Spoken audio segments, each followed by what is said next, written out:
Kendrick album. Just has such a We can go back to it swagger. because I was still loading on last time's conversation about it, and I've heard a lot of podcasts, and I was very confused with a lot of the answers I was getting. With a lot of the not answers, feedback. Especially one of my favorite ones, the Joe Budden podcast that you were aware of. Ish. I didn't know he has such a dislike towards Kendrick Lamar. Really? He literally they were talking about the 5 Heartbeats, because that was a song that was out at that time, which I thought it was a great concept, dope song, beat, everything. He literally called it straight trash. The Heart Part 5? Yeah, the Heart by 5. Okay. I said the Heartbeats. Yeah, I was making sure. No, it's okay. I was making sure we were talking about the same thing. Thank you for correcting me. Yeah. Yeah, because I was thinking Heartbeat. I don't know that song. Thank you for correcting me. This one. The Heartbeats. Everybody's like, what? Thank you. This is why I need Rick. See? We're here. I'm glad y'all listening. But yeah, he was very adamant to one. It wasn't even I really think he was hating. And this is also another part I want to talk to you guys about is what is hating and what is an opinion? Because I feel like they go hand in hand. I don't know when is it hating? When you're hating on something. Hating? Yes. Is when no matter how good it is, you're going to have the same opinion. Yeah. Okay. I feel like no matter what it was, he was going to have a bad opinion about that song. That song is amazing. I don't even understand what he's saying. It was off beat. What? Mm-hmm. Do you know how a flow goes? You can ride any part of the beat you want, but and it's okay to be off beat. Your ears just can't hear what he's saying. Yeah, like that's the way I see it. Yeah. It's just not for you, man. Yeah. That would have been great to say. It was like, it's a cool concept, cool this, it's not for me. But to call it trash? Yeah, it's like, nah, bro. See, that's that like that clickbait bullshit, man. Because like this is the thing. We unfortunately live in a world where like Joe Budden's trying to get people to listen to this podcast and watch his shit, right? So you have to have this audacious commentary in order for people to be like, what did Joe Budden say on the Joe Budden podcast? Like, nah, man. Like, obviously you're talking shit, because like it's that thing is a work of art. I mean, it stands alone. I mean, there's argument. I'm down with people having arguments for like which version of the heart is the best version. Like, part 4, part 3, whatever. Right. Do that all day, but like to say that it's trash is just egregious. Yeah. Right. Get out of here. What would you rather hear? Yeah. Seriously. My man's been gone for 5 years and comes back and blesses you with that, and you're gonna complain about it? Like, get out of here, man. And I do agree with your take on saying something controversial might get more viewers. Yeah. I don't think he said that for that. He really does. I feel like he really doesn't like that. This This song, is his feelings towards Kendrick Lamar. He just does not like. And I know guys like that. Guys that don't really mess with Kendrick at all. They don't like his style. And I wish Eddie was here because we will go back and forth about this. Is that like he was saying? Hip hop doesn't really have a genre. Right? Yes. Everybody's just different.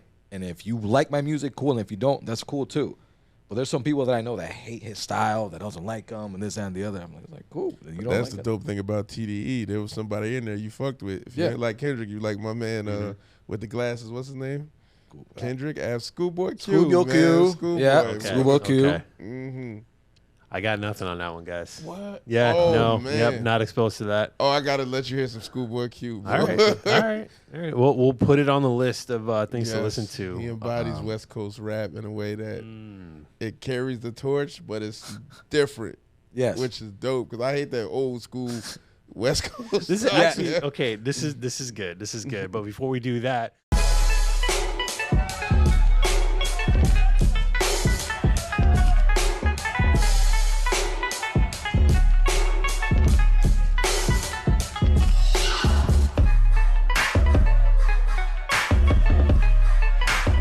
Welcome, everybody, to the Offbeat Podcast, a podcast about music and everything in and around it. My name is Rick, again, joined by Xander and Shin. I'm sorry. God damn it. I get it right. Shindo the God. Hey, all right. Shindo the God. I got to put respect on it. Hey. You can't just casually say it.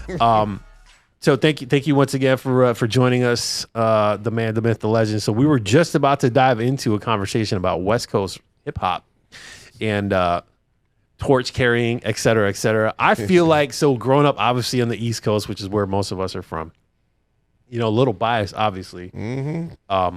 However, However, like West Coast has their entirely, they carved out their own shit and said, this is ours.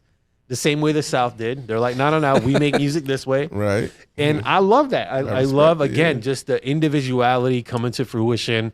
And this ties into Eddie's point about, you know, what is hip hop? Is it this or is it that, right? Because once you try to confine it, right, you can't put a label on a guy like Kendrick who's doing artistic shit, right? It's not like a very one note type of product where, like, you know, I'm not throwing shade at Nas, but like Nas is going to give you a known quantity, right?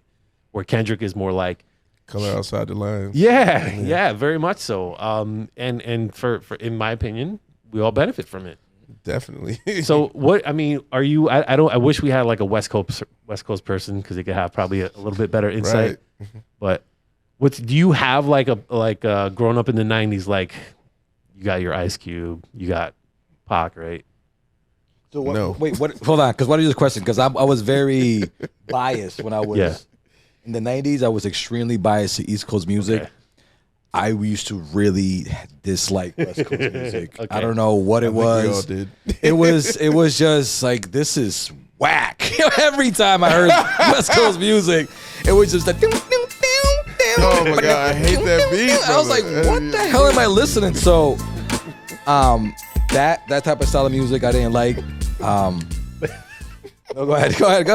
I think you had a question. No, I'm just okay because I'm picturing two different types of people, right? You close your eyes, everybody, and think of Wu-Tang, and think of what they're wearing in the 90s, right. you know, and then close your eyes and think about what, you know, Snoop Dogg and Dr. Dre were wearing, Ice Cube, right? Their steez is so different, and so like you almost can't compare the two, but the beautiful irony now, right? Full circle. What are dudes wearing nowadays? the stuff, the stuff that people wear now is like not even remotely associated with what you might identify as like, that's definitely hip hop. Yeah, that speaks to me in a hip hop way. It's just like, nah, man, that's some hipster bullshit we're wearing. It's just the facts, bro. Yeah, I remember when I first started seeing people wearing like dresses. So, oh man, what is going on? What happened? No, let's touch on this subject for a little bit. If we want to get a little controversial, let's throw the dice. Let's do it. Because there's got to come a point where you got to say, all right, I have a limit. If you don't have one, cool. But it's okay for me to have an opinion and be like, yo, that's what the fuck are you wearing? And it's not to say, oh, you're close-minded. Nah. It just means that, to me, it's like that. You're wearing a dress. When do we have a cap on risking the masculinity line? I was like, because to me personally, maybe to other people, this is why I have my cap is wearing a dress. How can you be masculine wearing a dress? It's just.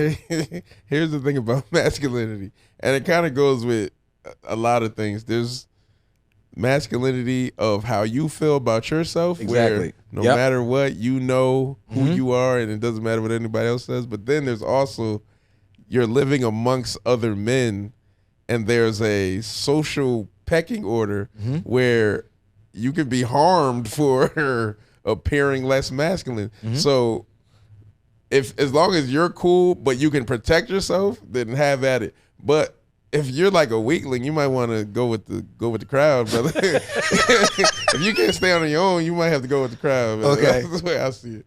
Okay, I agree with that point. I definitely I see what you took that there. But let's say, for example, because I recently saw this, Bad Bunny is going into a deep, like his whole wardrobe has changed drastically. He's huge in PR, all over the world, but in particular in PR. When he started, he was considered a trap rapper. You know, street, Young Jeezy, boom, just people were loving this guy. And I remember his whole style was it's interesting, but it was nothing like it is now. Yep. It has been 6, maybe 7 years, and now he is wearing dresses and skirts and like you said, he made me feel comfortable. Maybe this is who he is. Maybe this is who he was the whole time, and he had to put I got to flow with the crowd because I can't protect myself. Maybe that's what we was doing back then. And now that he's super popular, it was like, I can I could definitely be myself because my protection will be the social media and everybody else and my fans. Right. So I have something to fall back on now. Because when I saw him, again, it's one of those things that I was like, damn, he also went to that route, and there's nothing wrong with it because people be like, oh, this guy's.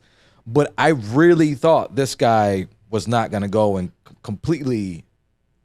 When it comes to stars, I think that leans more towards money than anything else. Okay. There's a rapper who has the same story as the Bunny. Yep.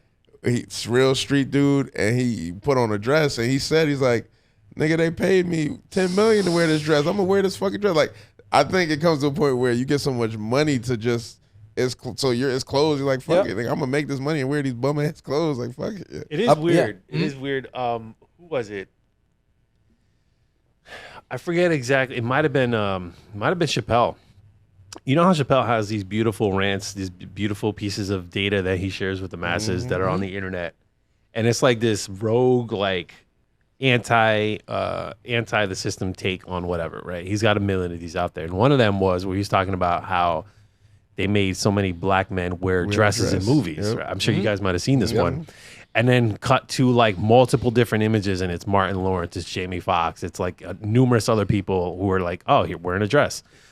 That I feel like that is like parallel to the fashion aspects of, you know, pop culture and wearing crazy shit, right? I'm thinking about Dennis Rodman when he married himself and he wore a dress. Thinking about Madonna and all the crazy shit she used to wear. Thinking about all these different, you know, Marilyn Manson, the crazy like emo stuff he used to like. So like there's all this shock value. Lady Gaga and her whole like weird steez that she has. Bjork and all like that weird swan dress she wore. Like there's all these weird things that people do as artists that are just like, let me shock you with a visual image. Yeah. You know, but then there's like, you know, there's that layer.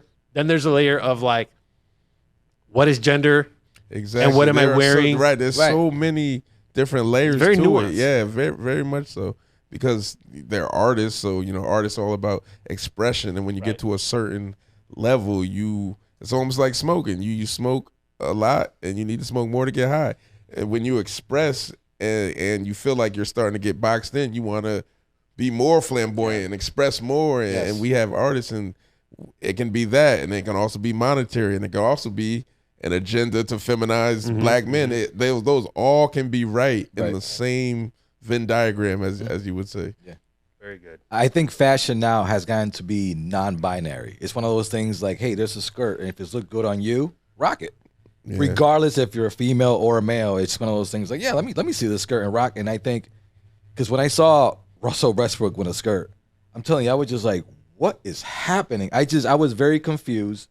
Not so much everybody else, just seeing Russell Westbrook. Like, this is an athlete. And I was like, oh, man, this guy. And when I saw him with a skirt, I'm telling you, I was confused. I didn't know what was happening. I don't know why. And I don't even know who told him that looks good. Because he looked, again, personal opinion, he looked weird. I don't know who said, yo, it doesn't that's look good. Like it just looked weird. Like, I was like, what? Them legs look gross. It just looked weird. But again, it's one of those things that I guess something I'm not accustomed to. So like, you know, if that's not the reality that I'm accustomed to, then when I see something like that, I'm gonna be like, what the hell is that? So I get it. You know what I mean? It's, dude, you know, we're obviously everybody's entitled to have their own take and their own viewpoints on what they consider to be and you should normal, air quotes, normal. But then there's to your point, to Shin, of agendas, right?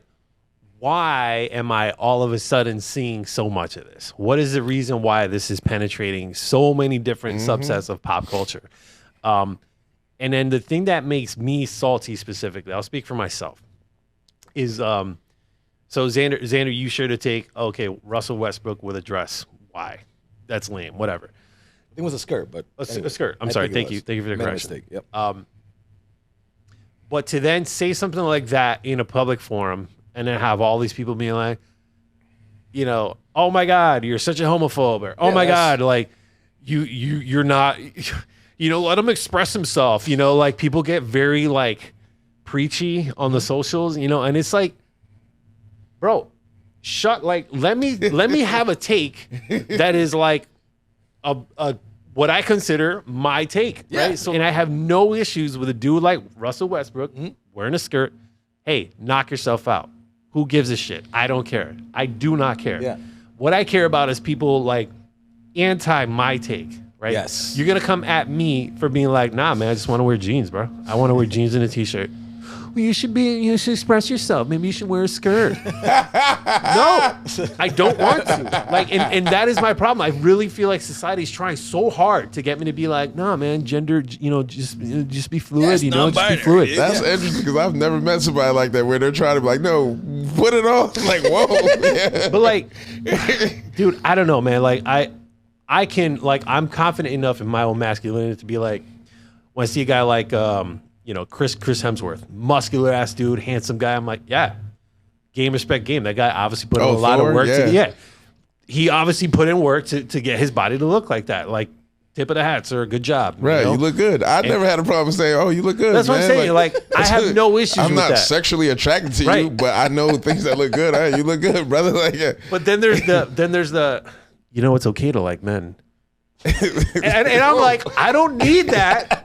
I don't need you giving me permission. Nobody asked you to tell me that. Thanks, but Thank no you thanks. for the input. Right. Our producer likes men. It's crazy. And it's okay. It's okay. Thank you for that. That was beautiful. Had a good one. Had a chance there. I guess it wasn't a joke. Oh, there it is. See, that's what we call hate right there. Well played, Shannon. Oh boy, man! I tell you what, like it's not something that I get fired up about, but like I grew up again. So context is everything. I grew up in a traditional Christian home. I grew up with 3 sisters. I was the youngest. I was the only dude, right? So like my perspective is like coming from there, right? So then full circle, you yeah, did you want to say something? I just got a question because you were talking about how you grew up, and I was just thinking, does it surprise y'all? Because I recently had this epiphany. Does it surprise y'all how much your childhood upbringing affects how you are now? It's like everything. It is ridiculously crazy how much it correlates. Yeah. I had no idea. I like just started in this age thinking like, yo, let me try to think back to some of the things that happened when I was younger, and if it connects to how I'm in. And the lines are crazy. It's like, wow, it really. Remarkable. Then it makes me think about parenting. Like, man, so I really gotta like. I don't want my son to bring these possible like detriments into his adulthood. It's crazy, man. But go piggyback off of that. But do you feel that you can control that? Because I don't. Don't you think that your dad was also concerned about how you were going to grow up and make sure that you grow up with the best way I can raise you and give you all this? But as a child, okay, all right. But what I'm saying is, as a child, we're curiosity, man. As a child, is we always want to know, even if it hurts and even if it burns. Yep. We're curious. I have to know. Yeah, that's how you learn. Right. So I get it. I get what you're saying. You want to teach your kid as much as you can. But it's going to come a point where it's like, dad is not here, mom is not here, it's all up on me, and I'm curious. And it's going to come down to that kid. It doesn't matter how much you taught that kid to be this. So I'm sure you had a moment, like you said, there was a lot of things in my childhood, definitely, I agree with your statement, are the reason why I'm at like that right now. So when it comes to that, I mean, my mom and my dad try their best, but there comes a time where you have to make a decision. No matter how small you are. Yeah. So that's what I'm saying. So I do get that you want to teach your child the best that you can as a father. But when it comes to that child having his own decision, I think that you're thinking about dad and mom, and you're like, but still, I got to make my own decision. I just don't want to do anything that'll handicap my child. Okay, yes. Like, because I think there's things that my parents done that have gave me such a head up in adulthood, and then there's things that it's like, wow, I'm like retarded, and I don't mean like in a mental sense. I mean like actually the definition of the word retarded. I'm retarded in this sense where, man, I kind of got to start from square one and figure this out because I was not at all developed in this area. It's crazy. It's crazy. I think the beautiful, and this is the beauty of getting older. You get a little bit wiser, right? So you have more data to assess and to try to figure out the puzzle of life. And because we're older, you know, I have all my kids right now, they're all teens. And wow, how's that? Dude. Woo. Right. So for me, my take on parenting has constantly come from a place of who was I when I was a teenager? I can't expect you to do something I wasn't able to do, right? So I'm like, I try to be as real, down to earth as possible. On like, because it's just not fair, right? Because there's so many parents who are like, here's the bar. If you don't meet the bar, trash. Get out. You know, like the law, right? You know, and that's kind of how it was growing up for us. And so, you know, I'm not saying that I'm like a pushover, washover, do whatever you want type of thing, but it's more like more leniency. It's more of a discussion. It's more of a conversation. It's more of a like, where are you? Why are you doing this? This, that, and the other. And there's certain lessons that you could just, hey, no matter, Xander, to your point, no matter how many times I tell you, listen, don't do that. Oh, you want to do it anyway? Okay. Go figure it out. Now you're going to have to deal with whatever the consequences are of that thing that you wanted to do or not do, right? And that's just how life is. Mm-hmm. You know, you're going to take these hits. Mm-hmm. Yeah. You're going to take these L's, and that's how you learn your lessons, you know? Yeah. It's tough, man. Yeah. It's tough. Teenagers. I'm not looking forward to that. I'm glad my kids are still very young. Yeah, man. So on the last podcast, we briefly alluded to this, and I wanted to kind of pick your brain about this, Tishin, because I vaguely remember, and feel free to correct me if I'm completely wrong here, but I vaguely remember for a period of time, you shared some data that pertained to like Egypt or like the pyramids. Am I way off kilter here? No, I mean, if you travel the annals of Black history, you're gonna run into Egypt in some way, form, or fashion. Okay. Because it was an amazing civilization.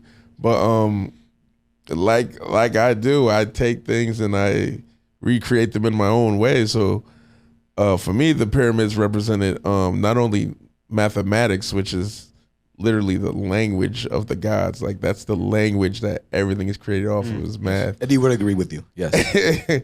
But like you said, light and frequency and astrology, and how a lot of the pyramids were lined up with certain stars, and you just think about all the distractions we have today, but back then where it was less distractions, it was more imaginative, and we kind of, I feel like we looked more into ourselves as well as outward for the things we created. So with those pyramids, and each one, you know, represents a different thing, I had those represent, you know, the different gods and just the mightiness of the civilization, and how even till this day, like we don't know how they did it. That to me, that's insane. Even to this day, yeah, exactly. We have no idea. There's so many attempts to try to explain how it was that they were able to do what they were able to do, like what the precision of the alignments, the ridiculous weight of the stones themselves, like the whole thing. And that lets you know we're moving backwards. We're not evolving anymore. We're like going the opposite way, because as technology increases, we lose. It's almost like technology is the antithesis of humanity. Yep. It's like we lose touch of the natural things that we were good at, because now an algorithm does it. Same with the music. Right. we lose that fine ability. It's like dead within us now. It's crazy, man. It is crazy, man. Yeah, like how I refuse to memorize a number anymore because I just put it in my iPhone. Right? Exactly. Like, why would I try to remember that? Right? You know, so your brain just doesn't bother. Your brain's just getting more retarded. And that's once again, I mean that with the definition of the word. Yeah. Thank you for clarifying. I appreciate it. See, I just hate that so much. So I don't spend a ton of time on TikTok, but every now and again I dabble in TikTok, right? And TikTok, speaking of algorithms, I don't know what kind of secret sauce they have, but to your point earlier on the last podcast where you said your tastes change and you don't always want to see the same stuff. Mm-hmm. They're very good at hitting you with something that you haven't seen or weren't looking for, but you're like, yeah, this is kind of interesting. So like here, TikTok discovered that I kind of like conspiratorial bullshit. And so then it started feeding me a bunch of like people doing like explainer videos on like, all right, so Anubis was a god, right? And it's like it's got all this old ancient text, and they're doing like they're talking about it, and they're going through it, they're unpacking, like the different whatever. Egypt is fascinating by itself. I'm not intelligent enough to speak on it with any kind of coherence, but it is so fascinating to me that is a part of our history on Earth. And then you take that and you smash the Bible up against it, and you go, there's some missing data here that doesn't necessarily align. But we're not going to talk about it. We were just slaves, the children of Egypt. And then, okay, here we go. I know I'm going off the rails, you guys, but that's what I do. That's what I do. I'm the master of going off the rails over here. But then I always think about that. There's a moment where, okay, you say the algorithm showed you something that you might be... But did it? Did it? There's always did it actually, do you like it because it showed you, or did you want to go down this road and it showed? There's always that small moment. Yeah. Like in The Matrix where she said, don't worry about the vase. He said, what vase? And he knocked the vase over. Was that going to happen, or did I cause that? You never know. Yeah.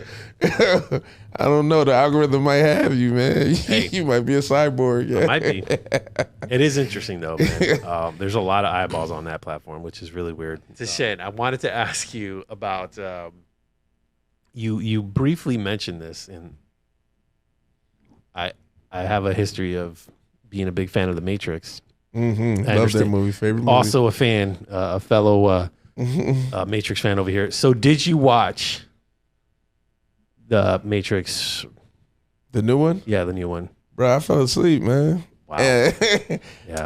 Touche. It was bad. Touche. And I had such high hopes, man. Yeah. And it was just like, what is this? Yeah. Did you finish it? Did you even attempt to finish it? I think I tried and fell asleep again.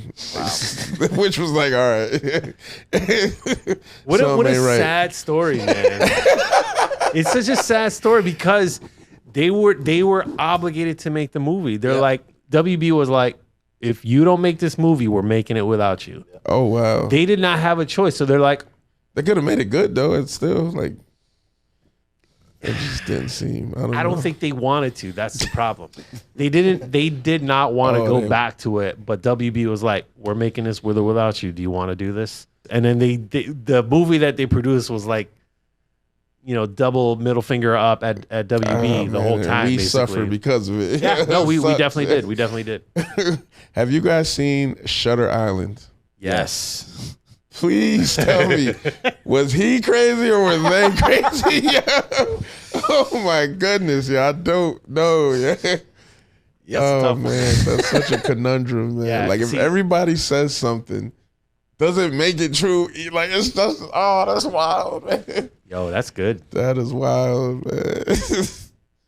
Damn. Such a good movie. Yeah. If everybody said, okay. See, that's the thing when you get into like hive mentality and hive thinking. It's like, where's the real truth? Right. Someone can create their own truth, and you're stuck in it like America. Wow. Well played. They're crazy, man. Gibbs. I have some thoughts. And I feel like this is a good space to kind of talk about this. I know you have some strong feelings. How do you feel about Childish Gambino? Oh man, that guy, man, he doesn't get his flowers. This dude can do anything. Act, write, produce, rap, sing. How you come out with one of the illest R&B albums ever? I don't even know the dude can sing. Like, yo, what is this? Bruh, amazing. That dude is an amazing talent. Okay. All right. So, he came to mind as I was thinking about This Is America, great classic piece of art, commentary on America, commentary on culture. What is America? What is America, Tishan? It's the ununited states. It's basically a bunch of Europeans coming over here and imposing their will and copying from the natives that was here, creating the constitution from the natives that were here, and then kicking them out west and killing them and giving them smallpox and all these other diseases and basically relegating us to these small ass reservations and trying to say we don't exist. The federal government tried to deny my tribe existence. Like, do you understand how crazy that is? Like, you're trying to say we don't exist. Who's we? Like, You gotta let them know. Oh, the Nipmunk. I'm part of the Nipmunk and Narragansett nations. They are indigenous to Massachusetts, Rhode Island, Connecticut. They were here before these Europeans got here, and they try to say we don't exist. To me, that is, it's just like, wow. It's the biggest kick in the face. I call it the audacity of whiteness, man, and it's all over America. The audacity of whiteness. Wow. Yes. That is a bumper sticker if I ever saw one. Damn, bro. So, like, tell me a little bit more about this, because I can't speak on high levels with this, but for me, you know, very, very broadly, because we're not going to have time to fully unpack this whole thing, but, you know, the state of America today, where it's basically, do you have money? Yes. Do whatever you want. Basically, you can buy whatever outcome you want, whether that's, you know, politics. Oh, no. Do you have money and are you white? Then you can do whatever you want. Because if you have money and you're black, you still can't do whatever you want. Touche. Yeah, I can't argue with that. I mean, I'm a person of color, POC, as they say. You know, but yeah. Nah, man. Like I just the reason I draw attention to that is because while I am Hispanic, Latino, I'm also white, lighter complexion, right? Yeah. You know, so like I can blend it and morph into what's that word? Oh man, there's a cool word for like white passing.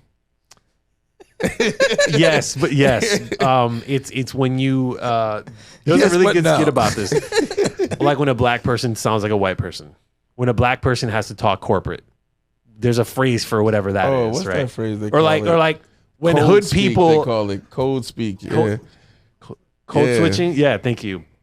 Which is weird to me because because I speak properly doesn't mean I'm speaking white. Yeah, right, exactly. But that's the thing. It's the corporate. Okay, you're in corporate America now, so you need to put the pop your collar a certain way. You know, like that whole thing, man. Is just like trying to figure out like where.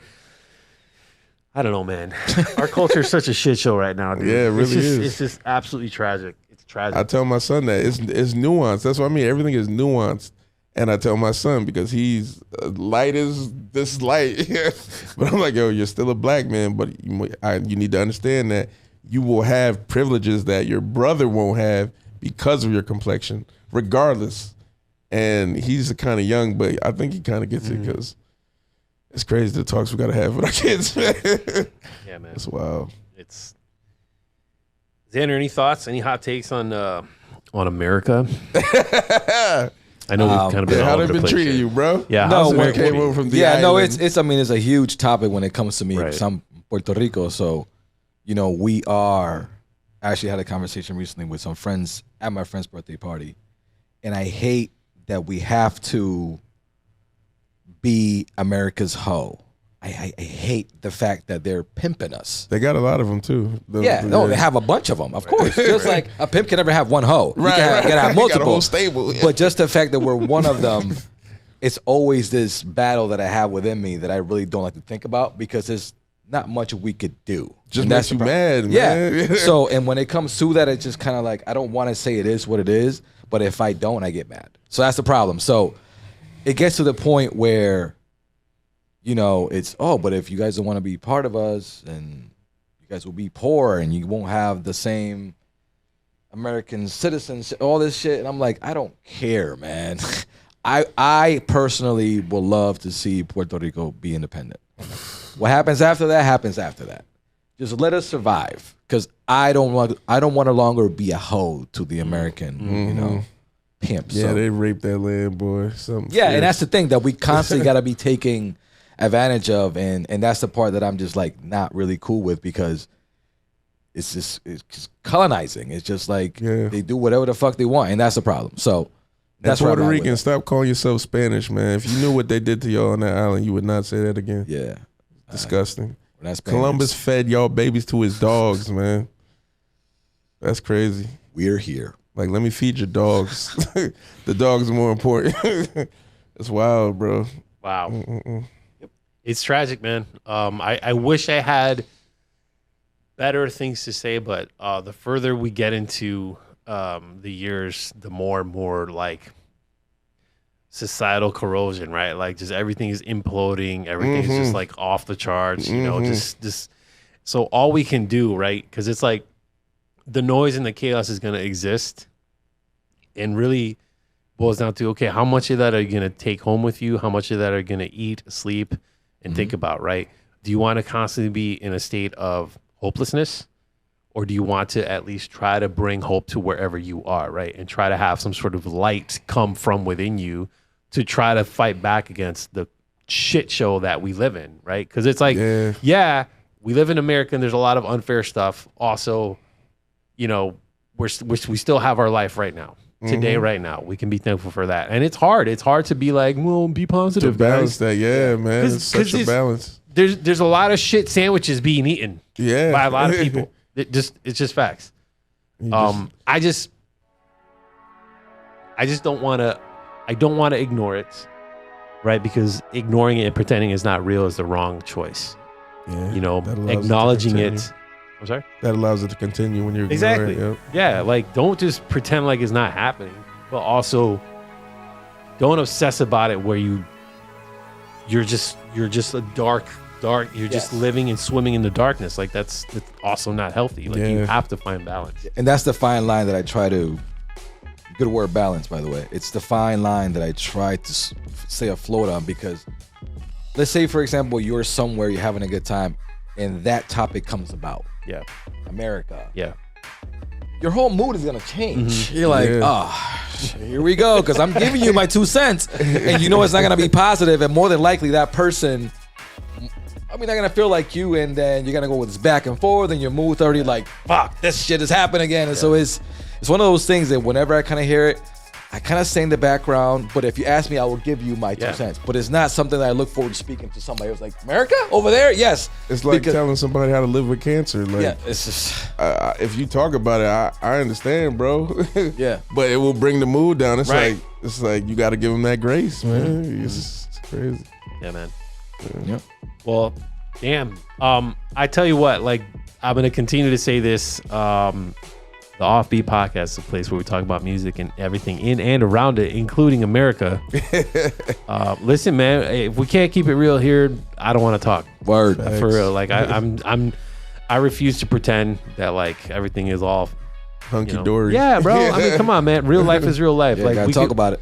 We can enjoy the music, we can enjoy some drinks, but hey, real shit going on out there. So much love and respect to all the people going through it in the thick of it right now.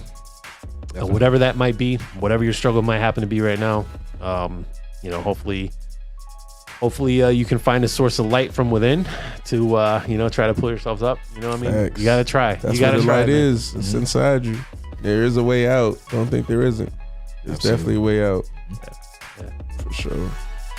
Well, Tashin, thank you so much for joining us, man. Really appreciate it. Absolute pleasure to jam with you here on the couch, man. Word. Hey, Once again, where can people find you, bro? Superstar Shindo on Twitter and Instagram. Word. Superstar Shindo, all correct spelling. I'll make sure to drop the links in the description, guys. Thank you once again for listening and watching us on YouTube. Please feel free to smash that like button if you haven't already. Subscribe also if you haven't already. And once again, don't forget to tell your mom about us. Peace out. Peace. Peace.